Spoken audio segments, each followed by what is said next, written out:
Assalamualaikum warahmatullahi wabarakatuh.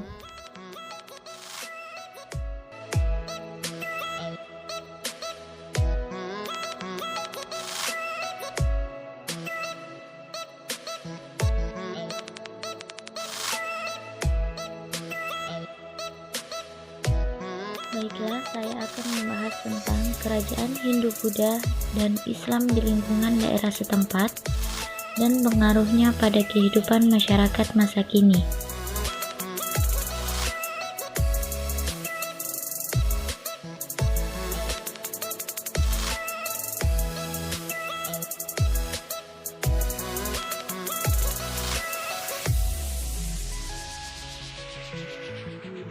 Di Kepulauan Riau terdapat kerajaan Hindu-Buddha dan Islam.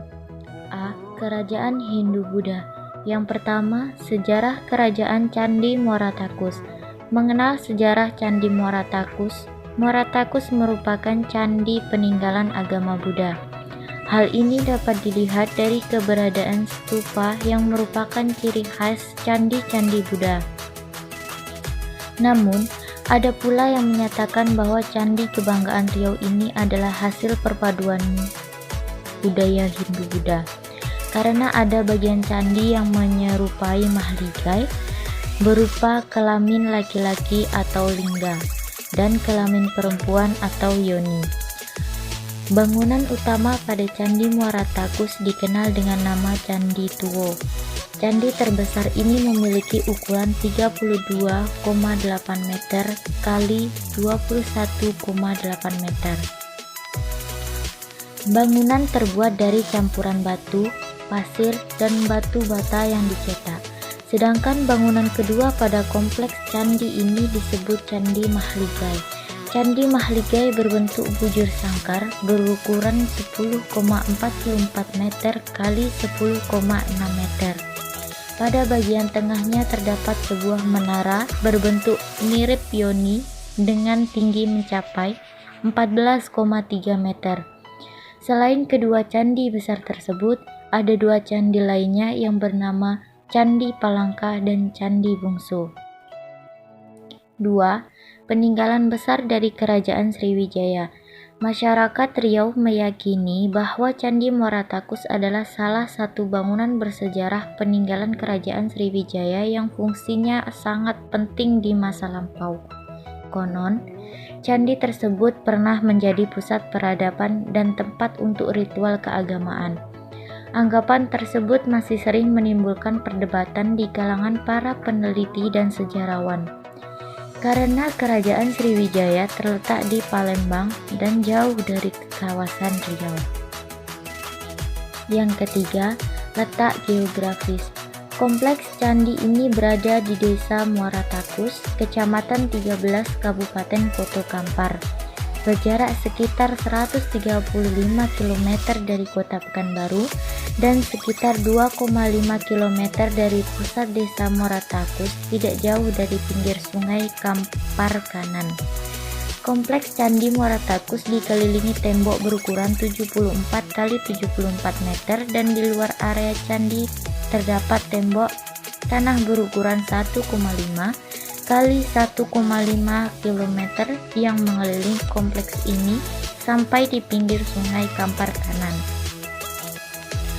Untuk dapat menuju ke Candi Muara Takus hanya dapat menggunakan jalan darat, yaitu melalui Kota Pekanbaru, ibu kota Provinsi Riau, menggunakan kendaraan pribadi maupun angkutan umum dengan jarak tempuh sekitar 128 km. Kompleks Candi Muara Takus adalah satu-satunya peninggalan sejarah yang berbentuk candi di Riau. Sepanjang perjalanan menuju Candi Muara Takus, Anda akan disuguhi pemandangan yang indah. Apa saja sih pengaruh kerajaan Hindu-Buddha pada kehidupan masa kini? A. Fisik. Yang pertama, wilayah Nusantara. Wilayah Indonesia saat ini secara tidak langsung dipengaruhi oleh kehadiran kerajaan-kerajaan Hindu-Buddha, yaitu Singosari, Sriwijaya, dan Majapahit. Pada masa Sriwijaya, Wilayah kekuasaannya meliputi daerah Melayu di sekitar Jambi, daerah yang saat ini menjadi Pulau Bangka, daerah Lampung Selatan, serta usaha Sriwijaya untuk menaklukkan Pulau Jawa. Di masa Singosari, wilayah kekuasaannya meliputi wilayah Pahang atau saat ini Malaysia, Melayu atau saat ini Sumatera Barat, Gurun atau nama pulau di Indonesia bagian timur, Bali, seluruh Pulau Jawa, Bakulapura, dan Tanjung Pura atau saat ini wilayah di barat daya Kalimantan. Peradaban Majapahit yang lebih maju dalam perniagaan dan seni serta wilayah kekuasaan yang luas mengantarkannya menjadi salah satu kerajaan besar yang pernah ada di Asia Tenggara.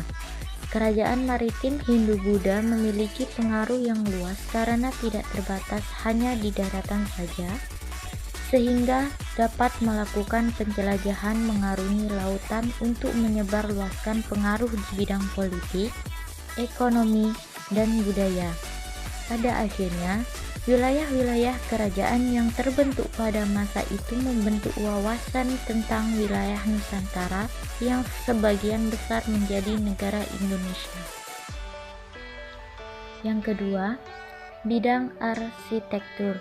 Salah satu pengaruh yang masih bertahan hingga saat ini adalah arsitektur pada bangunan di masa lalu yang banyak digunakan oleh bangunan masa kini. Beberapa bagian bangunan yang terpengaruh adalah pembagian bangunan dan halaman, atap bangunan, dan gapura. Pertama adalah bagian bangunan.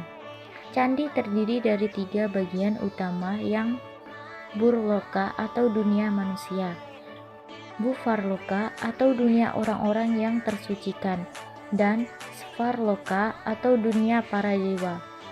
Konsep ini kemudian diadaptasi dan saat ini dapat kamu lihat pada rumah-rumah tradisional Bali. Biasanya rumah tradisional Bali memiliki halaman yang luas dan dibagian ke dalam 3 bagian tersebut. Bagian rumahnya terdiri dari bagian utama, bagian atas bangunan, madya atau badan bangunan, dan nista atau kaki bangunan. Yang B, non-fisik. Yang pertama, teknologi perkapalan. Teknologi perkapalan semakin maju sejak masa Hindu-Buddha, khususnya Sriwijaya. Ciri khasnya antara lain adalah badan atau lambung kapal berbentuk seperti huruf V. Ciri khas lainnya adalah bentuk haluan dan buritan yang simetris. Tidak ada sekat-sekat kedap air di bagian lambungnya, tidak menggunakan kaku besi dalam pembuatannya, serta kemudi berganda di kiri dan kanan buritan. Biasanya, kapal-kapal ini dibuat dengan teknik menyambung satu papan dan dengan papan lainnya, kemudian mengikatnya dengan tali ijo. Yang kedua, navigasi pelayaran. Pelayaran bangsa Indonesia pada masa kuno bergantung pada sistem angin musim. Pengetahuan tentang angin darat dan angin laut penting bagi pelaut. Untuk mengetahui arah, pada siang hari para pelaut memanfaatkan matahari, lalu di malam hari mereka menggunakan letak ke kelompok bintang tertentu di langit, seperti bintang mayang, bintang biduk, dan sebagainya. Yang ketiga adalah sistem pendidikan.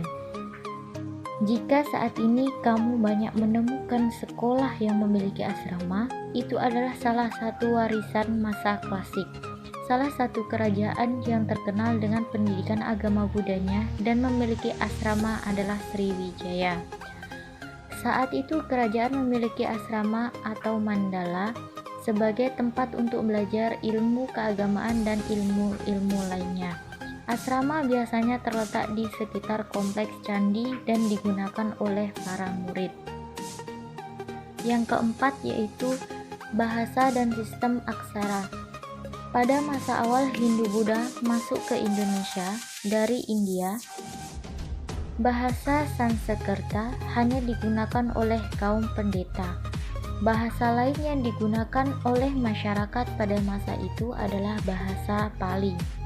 Pada akhirnya, Sanskertalah yang banyak memengaruhi bahasa Indonesia. Berikut beberapa kata yang telah diserap atau sering digunakan dalam bahasa Indonesia. A. Durhaka dari kata drohaka. B. Bahagia dari kata bagya. C. Manusia dari kata manusia. D. Tirta berarti air. E. Eka. Dwi. Tri berarti 1, 2, 3. 5. Upacara atau tradisi. Upacara atau tradisi di masa Hindu dan Buddha banyak yang bertahan hingga saat ini. Beberapa upacara atau tradisi yang bertahan hingga saat ini seperti upacara ngaben, tradisi potong gigi, hari raya Waisak, ataupun wayang. Ngaben adalah upacara kematian dengan membakar mayatnya dan abunya dibuang ke laut. Tujuannya adalah untuk melepaskan sang atma atau roh dari belenggu keduniawian sehingga dapat dengan mudah bersatu dengan Tuhan atau mokshatam atmanam. Tradisi wayang juga masih bertahan hingga saat ini. Wayang mengalami percampuran dengan kebudayaan India melalui cerita-cerita seperti cerita Ramayana dan Mahabharata. Pagelaran wayang hingga sekarang masih sering diadakan di Indonesia, mulai dari pagelaran wayang kulit, wayang golek. C. Ekonomi. Dalam bidang ekonomi tidak begitu besar pengaruh dan perubahannya, karena masyarakat Indonesia telah mengenal aktivitas perekonomian melalui pelayaran dan perdagangan jauh sebelum masuknya pengaruh Hindu-Buddha. D. Kebudayaan. Pengaruh kebudayaan Hindu-Buddha terlihat dari hasil-hasil kebudayaan seperti bangunan candi, seni sastra, berupa cerita-cerita epos, diantaranya epos Mahabharata dan epos Ramayana. Pengaruh lainnya adalah sistem tulisan. Kebudayaan Hindu-Buddha amat berperan memperkenalkan sistem tulisan di masyarakat Indonesia. E. Agama. Ketika memasuki zaman sejarah, masyarakat di Indonesia telah menganut kepercayaan animisme dan dinamisme. Masyarakat mulai menerima sistem kepercayaan baru, yaitu agama Hindu-Buddha. Sejak berinteraksi dengan orang-orang India, budaya baru tersebut membawa perubahan pada kehidupan keagamaan, misalnya dalam hal tata krama.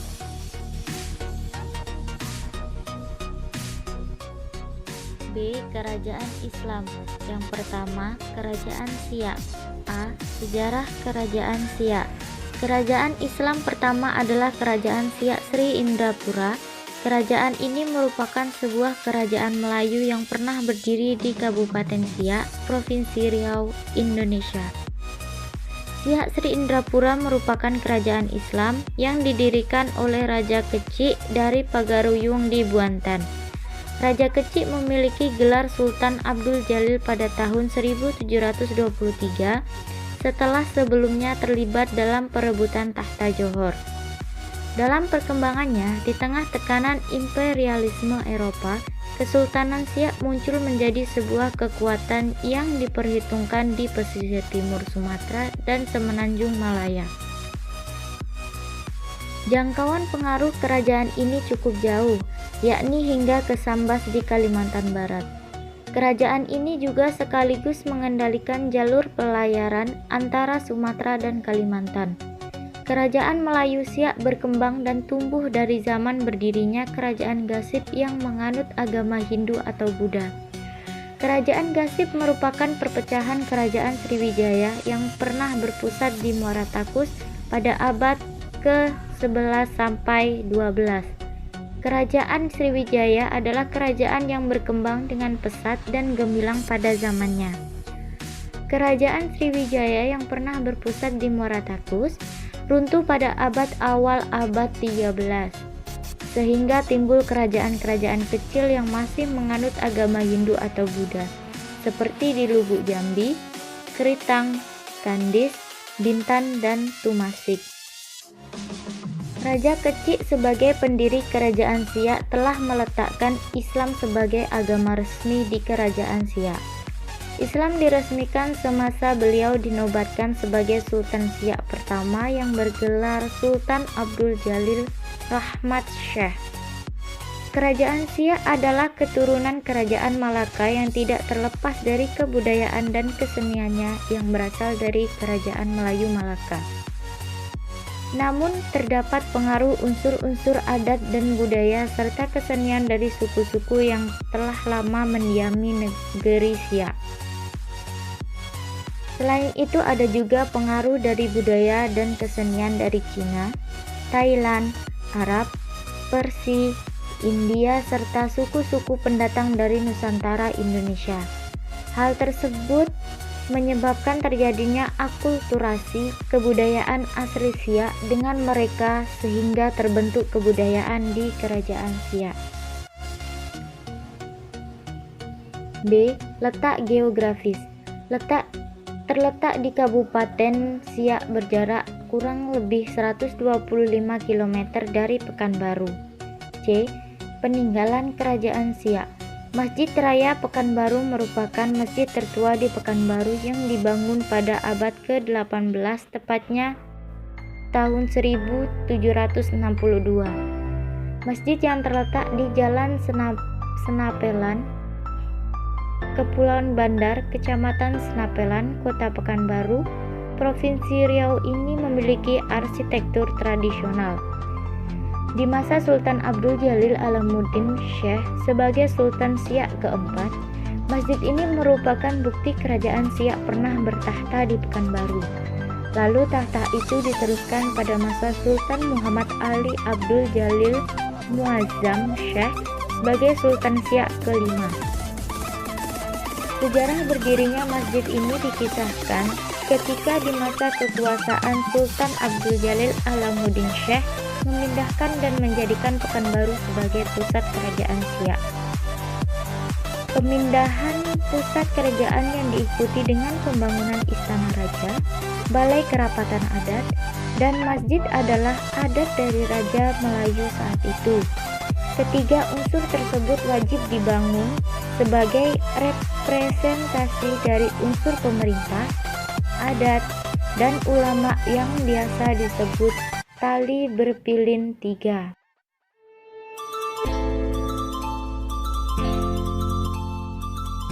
Kedua, Kerajaan Indragiri. A. Sejarah Kerajaan Indragiri. Kerajaan Indragiri yang berada di bawah Kemaharajaan Melayu sebelum tahun 1641 berhubungan erat dengan Portugis. Tetapi setelah Malaka diduduki oleh VOC, Kerajaan Indragiri mulai berhubungan dengan VOC yang mendirikan kantor dagangnya di Indragiri berdasarkan perjanjian 28 Oktober 1664. Pada masa pemerintahan Sultan Indragiri ke-27, Undang-Undang Indragiri disusun. Sultan Indragiri I adalah Sultan Abdul Jalil Syekh. Pada tahun 1765, Sultan Hasan Salahuddin Keramat Syekh memindahkan ibu kotanya ke Japura. Tetapi tanggal 5 Januari 1815 dipindahkan lagi ke Rengat oleh Sultan Ibrahim atau Raja Indragiri ke-27. Sultan Ibrahim inilah yang ikut serta berperang dengan Raja Haji di Teluk Ketapang tahun 1784. Kekuasaan politik Indragiri berhasil dihilangkan berdasarkan perjanjian Tractate Friendship and Friendship pada tanggal 27 September 1838. Perjanjian tersebut menandakan bahwa kekuatan politik Indragiri telah dikuasai oleh Hindia Belanda. Berarti jalannya pemerintahan kerajaan Indragiri ditentukan oleh pemerintah Hindia Belanda. B. Letak geografis. Terletak di Kabupaten Indragiri Hilir dan Kabupaten Indragiri Hulu, Riau. C. Peninggalan kerajaan Indragiri. Rengat adalah salah satu rumah peninggalan kerajaan Indragiri. Rumah tersebut adalah rumah tinggi yang berada di Kelurahan Kampung Besar Kota, Kecamatan Rengat, Kabupaten Indragiri Hulu. Rumah tinggi dibangun oleh Raja Haji Muhammad yang bergelar Tengku Togok pada tahun 1885 Masehi. Dan hingga saat ini masih terwarisi dan berdiri megah. Tapi sangat disayangkan saat ini kondisinya sangat memprihatinkan dan butuh perhatian dari berbagai pihak.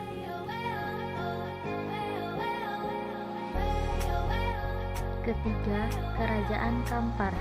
A. Sejarah Kerajaan Kampar. Kerajaan Kampar sejak abad ke-15 berada di bawah Kerajaan Malaka. Namun sejak masa pemerintahan Sultan Abdullah di Kampar, Kerajaan Kampar tidak mau menghadap Sultan Mahmud Syekh I sebagai pemegang kekuasaan Kemaharajaan Melayu. Akibatnya dari masalah itu, Sultan Mahmud Syekh I mengirimkan pasukannya ke Kampar. Tapi Abdullah meminta bantuan berhasil mempertahankan Kampar karena meminta bantuan dari Portugis. Ketika Sultan Abdullah dibawa ke Malaka oleh Portugis, Kampar ada di bawah pembesar-pembesar kerajaan. Ada Mangkubumi Tun Perkasa yang mengirimkan utusan ke Maharajaan Melayu di bawah pimpinan Sultan Abdul Jalil Syekh I yang memohon agar Kampar ditempatkan raja. Hasil permohonan tersebut dikirimlah seorang pembesar dari Kemaharajaan Melayu, yaitu Raja Abdurrahman yang bergelar Maharaja Dinda I dan berkedudukan di Pekantuo. Hubungan antara Kerajaan Kampar di bawah pemerintahan Maharaja Lela Utama dengan Kerajaan Siak dan Kuantan adalah perdagangan. Akan tetapi, pada masa pemerintahan penggantinya, Maharaja Dinda II memindahkan ibu kota Kerajaan Kampar tahun 1725 ke Pelalawan. Kemudian kerajaan tersebut tunduk kepada Kerajaan Siak pada tanggal 4 Februari 1879. Dengan terjadinya perjanjian pengakuannya, Kampar berada di bawah pemerintah Hindia Belanda.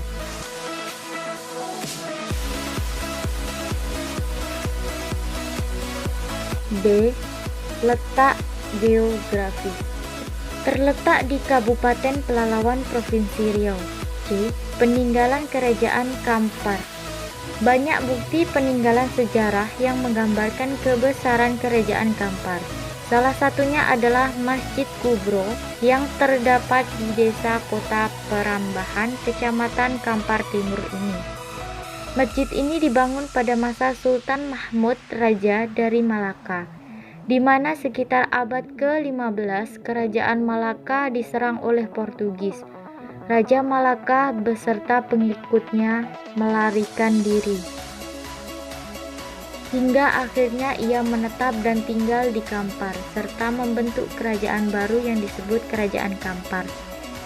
Meski masjid ini telah direnovasi berulang-ulang kali, namun wujud asli dari masjid tersebut tetap dipertahankan. Menurut penuturan Datuk Somo, Bukti lain kerajaan Kampar kala itu adalah peninggalan berupa keris, tombak, meriam, lelo, pedang, peti, dan lain-lain. Namun benda-benda itu ikut raib ketika istana itu dirobohkan pada tahun 70-an. Begitupun dengan catatan-catatan manuskrip juga tidak ditemukan lagi.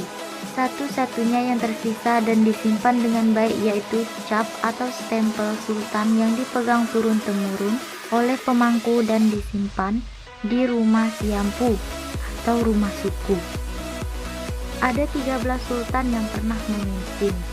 Makam sultan terakhir terdapat di desa Koto Perambahan dan sampai kini makam tersebut masih terawat. Keempat, Kerajaan Tanjung Negeri. Sejarah Kerajaan Tanjung Negeri.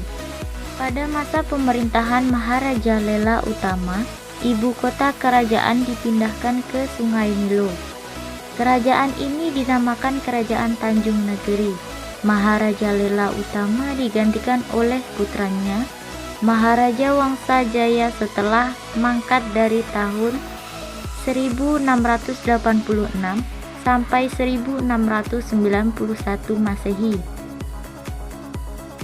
Pada masa pemerintahan Maharaja Wangsa Jaya, banyak wilayah Tanjung Negeri yang diserang wabah penyakit, sehingga membawa banyak korban jiwa rakyatnya. Meskipun sudah banyak rakyat yang menderita, para pembesar kerajaan belum mau memindahkan pusat kerajaan dari Tanjung Negeri. Pada masa ini, belum ada kesempatan dari para pembesar kerajaan untuk memindahkan pusat kerajaan dari Tanjung Negeri. Meskipun demikian, perdagangan dengan Kuantan dan negeri-negeri lain terus berjalan, terutama melalui Sungai Nilo. B. Letak geografis. Kerajaan ketiga dalam sejarah Kesultanan Pelalawan terletak di Kabupaten Pelalawan, Provinsi Riau. C. Peninggalan Kerajaan Tanjung Negeri. Peninggalan Tanjung Negeri sampai saat ini belum bisa teridentifikasi karena kerajaan ini bukanlah kerajaan yang cukup besar. Apa saja sih pengaruh kerajaan Islam pada kehidupan masa kini? Yang pertama, kehidupan ekonomi. Wah, tentu masih ingat kalau kerajaan Islam bertumpu pada perdagangan kan? Ternyata perdagangan antar pulau dan antar negara itu memiliki peran yang penting, seperti menghubungkan penduduk antar pulau maupun terjadi penyebaran budaya antar daerah. Selain kedua hal di atas, pelabuhan yang dulu menjadi tempat berdagang masih ada yang digunakan loh. Lokasi tersebut masih digunakan karena merupakan lokasi strategis untuk berdagang. Kamu bisa sebutkan salah satu contoh tempatnya? Pulau Batam atau Riau, serta Bangka dan Belitung menjadi beberapa tempat yang memiliki lokasi strategis di Selat Malaka. Kedua, bahasa. Bahasa Melayu menjadi bahasa yang tumbuh berkembang sejalan dengan penyebaran Islam serta pelayaran dan perdagangan di Nusantara. Bahasa Melayu sebagai bahasa pergaulan antar suku bangsa sehingga disebut lingua franca. Bangsa Melayu tersebar ke mayoritas wilayah Nusantara seiring dengan pesatnya perdagangan pada abad ke-15. Aktivitas bangsa Melayu yang menggunakan bahasa Melayu sehari-hari semakin menyebarkan bahasa dan budaya Melayu ke berbagai wilayah Nusantara. Salah satu naskah huruf Arab gundul dan bahasa Melayu kuno. Ketiga, jaringan keilmuan di Nusantara. Ketika di masa jayanya, Samudra Pasai pernah menjadi pusat studi Islam di Nusantara dan menyiarkan Islam di wilayah Malaka. Sistem pendidikan Islam ini diadaptasi oleh sekolah-sekolah saat ini seperti pesantren ataupun madrasah. Pesantren Al-Kahfi Somalangau merupakan pesantren pertama di Asia Tenggara. Sayangnya, pesantren ini tidak didirikan oleh orang Indonesia. Yang keempat, akulturasi. Akulturasi budaya Islam dengan Nusantara. Ketika pertama kali masuk, Islam tidak bisa diterima begitu saja oleh masyarakat Nusantara karena mereka saat itu masih beragama Hindu-Buddha atau masih menganut animisme, dinamisme, dan lain-lain. Agar dapat diterima, Islam perlu berbaur dengan budaya asli Nusantara. Akulturasi budaya itu dapat kamu lihat pada masjid dan menara. Pada beberapa masjid peninggalan kerajaan Islam, kamu dapat melihat perpaduan unsur budaya Islam dengan pra-Islam. Masjid Agung Demak misalnya, atapnya berbentuk seperti Meru atau nama gunung yang bersusun, semakin ke atas semakin kecil. Kemudian, di bagian puncak menara masjidnya ada mustaka. Perpaduan pra-Islam juga ada pada menara seperti Masjid Kudus. Menara Masjid Kudus mirip Candi Jawa Timur. Mustaka di kubah Masjid Agung Yogyakarta. B. Makam. Makam-makam biasanya terdapat dekat dengan Masjid Agung, seperti makam Sultan Demak di samping Masjid Agung Demak, kompleks makam di Samudra Pasai, makam Sultan Aceh di Kandang 12, makam Sultan Goa di Tamalate. C. Seni ukir. Pada masa Islam, mulai berkembang seni-seni kaligrafi. Ini disebabkan karena seni ukir patung kurang berkembang karena adanya ajaran yang tidak boleh menggambarkan manusia atau hewan. Sampai saat ini, kamu masih bisa menemukan seni kaligrafi di banyak tempat. D. Aksara dan sastra. Huruf Arab Melayu mulai dikenal pada masa kerajaan Islam Nusantara dan digunakan dalam surat, kaligrafi, dan karya sastra. Pengaruh Persia atau banyak pedagang datang dari sana cukup kuat pada bidang sastra seperti cerita tentang Amir Hamzah, Bayan Budiman, dan cerita 1001 Malam. Ada 4 macam seni sastra masa Islam, yaitu yang pertama, hikayat adalah karya sastra lama Melayu berbentuk prosa berisi cerita, peraturan, dan silsilah bersifat rekaan, keagamaan, historis, maupun biografis. Contohnya, hikayat Raja-Raja Pasai dan hikayat Iskandar Zulkarnain. 2. Babat adalah karya sastra kisahan berbahasa Jawa, Sunda, Bali, Sasak, dan Madura yang berisi tentang sejarah dengan balutan mitos. Contohnya, Babat Tanah Jawi dan Babat Cirebon. Ketiga, suluk, yaitu kitab-kitab tentang tasawuf. Contohnya, Suluk Sukarsa dan Suluk Ujil. 4. Syair adalah sajak-sajak yang terdiri atas 4 baris dalam setiap baitnya. Contohnya, syair pada nisan makam Putri Pasai di Minyi Pujo. E. Kalender. Squad pernah dengar perayaan Satu Pulau di Yogyakarta? Itu adalah salah satu pengaruh Islam yang masih bisa kamu ikuti sekarang. Akulturasi budaya pada perayaan tersebut berawal dari penyampuran kalender Saka dengan kalender Islam yang akhirnya melahirkan kalender Jawa.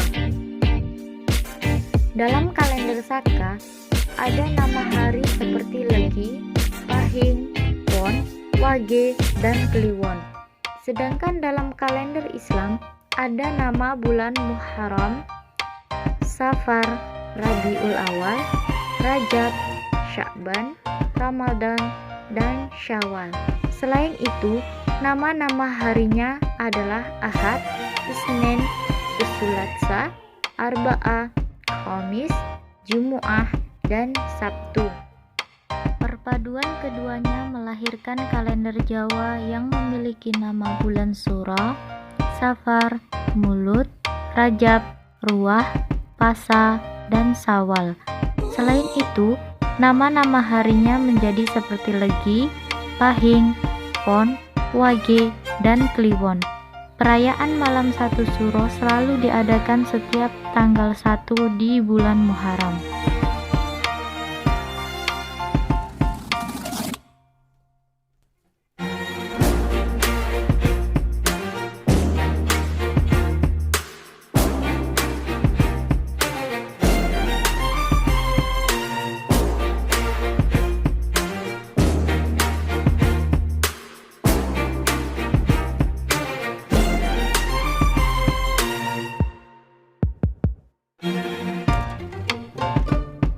Wassalamualaikum warahmatullahi wabarakatuh.